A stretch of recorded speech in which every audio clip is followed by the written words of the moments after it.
Welcome to your daily Farm and Home Show, brought to you by the University of Kentucky Cooperative Extension Service.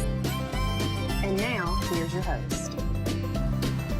Good morning and welcome to your Farm and Home Show. My name is Joanna Coles, and this morning we have the Kentucky Beef Council with us again. Kiah Twisselman, the Director of Consumer Affairs with the Kentucky Beef Council. Good morning. Thank you. Good morning. I'm so glad you're here. I love cooking beef, and what, beef for breakfast? I'm down with that. Oh, always. And you guys have a really cool skewer here, and you're going to kind of show us and walk us through how to make this. Exactly. So what we're making in this recipe is a grilled steak and a farmer's market skewer, because just like we're kicking off summer grilling, we're also going to kick off farmer's market season. The sun is shining, hopefully. I mean, you know, we're going to have our days when it's not. But it's really a time where I think of, you know, your fresh vegetables and cooking out. And so we're going to put them together. And I'm a fan of cooking everything on the grill you possibly can, whether it's your fruit, vegetables, steak, whatever it is. So that's what I love about this, is that everything is actually going to be cooked on the grill. Yeah, no dishes to clean up afterwards except Even what better, you're eating off of. better. I know, right? Some people might be intimidated by kebabs. Yeah, so for these kebabs, sometimes people like to put the steak on their kebabs. We're actually going to do our steak separate, and then we're just going to slice it up.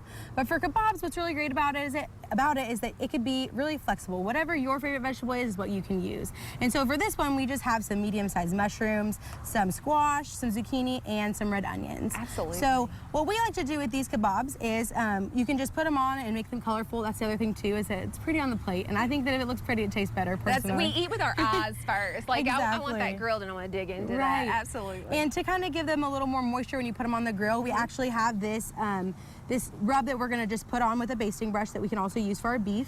And that is just 1 part olive oil to 1 part Dijon mustard. So it's going to add a little flavor and give it a little something else for that heat to hold on to when we throw it on the grill. Absolutely. So pretty easy to do there. Now, you're also going to, you said you're going to cook the beef separately. Yes. Okay. And are you going to use any type of glaze for that as well? Yeah. So what we're going to do, in this one up here, we used a strip steak, but this right here is a sirloin. They're both lean cuts of beef. I like to personally just use whatever beef is on sale.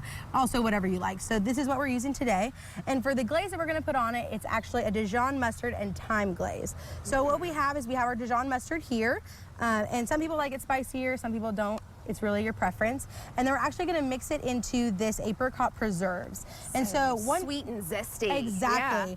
And another tip for that too is if you actually pop those preserves in the microwave and make them a little warm, they're going to mix up a little bit better. And then we're also going to add in some thyme, as well as some black pepper, a little bit of lemon juice, and then we're just going to mix that all together. Yeah, so all ingredients that you probably have. Yeah, and things people might not think of at first to put on a steak, but it's going to give it a little zesty flavor, that little savory, and then we're just going to use a basic basting brush like so, and we're just going to baste that right onto our steak. And you can put more or less, and you do it on both sides, then we're just going to throw it on the grill. So it's going to have an amazing flavor. You know, apricot preserves, you might not have that in your cabinet, but you can probably substitute that with pineapple or any other. Whatever you got in there. So we're just gonna, you can just throw that on the grill from there. Okay. And then the other thing to keep in mind too is that because we're adding this glaze to it, sometimes you might notice a little flare up on your grills.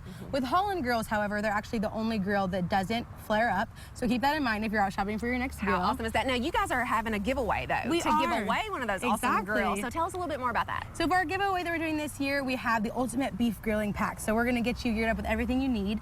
That consists of a Holland companion grill, so something small, easy to take with you to your next tailgate or cookout, a Yeti Roadie 20 cooler, $250 worth of Kroger beef, and grilling goodies from the Kentucky Beef Council. So how do I enter? I want to go home and enter right now. Right. Well, all you got to do is go to our Facebook page, and we're the Kentucky Beef Council on Facebook, and there's a sweepstakes tab. Just click on there, enter your name and email, and you are entered to win. Easy, y'all. Easy as that. You got to do that. When are you guys going to announce the winner? So we're going to actually pick 2 winners. So there's 2 separate packs that we're going to give away, and the winner is going to be after May 31st. So you have all through the month of May, all through Beef Month to get that entry in. Awesome. So you need to do that. Now, Kiah, I know you want to pull the steak off. Yeah. You already have one cooking. I kind of smell it. I hear it over there. And so we're going to go ahead and cook the steak, then put them on the skewer, which is a genius idea because a lot of times your vegetables and your meat don't cook at the same rate and the same pace. And so this way you get the perfect beef, the perfect vegetables, and they go so well together. Absolutely. The other thing too with your steaks and your roast is you want to make sure that you're at an internal temperature of 145 degrees for medium rare. All right, and that's gonna, you know, medium rare is how I like to eat my steak, and if you don't, try it just one time, and I promise you will be a believer after that. Absolutely. And so, Kai, I certainly appreciate you coming down, sharing so us much this for having us. information. Make sure to enter this great sweepstakes. May is beef month. Go ahead and fire up your grill. Beef for breakfast is great. Thanks for watching the Farm and Home Show, and we'll see you right here tomorrow morning. If you have questions about today's topics, please call the Warren County Extension Office at the number on your screen. Thanks for watching and have a great day.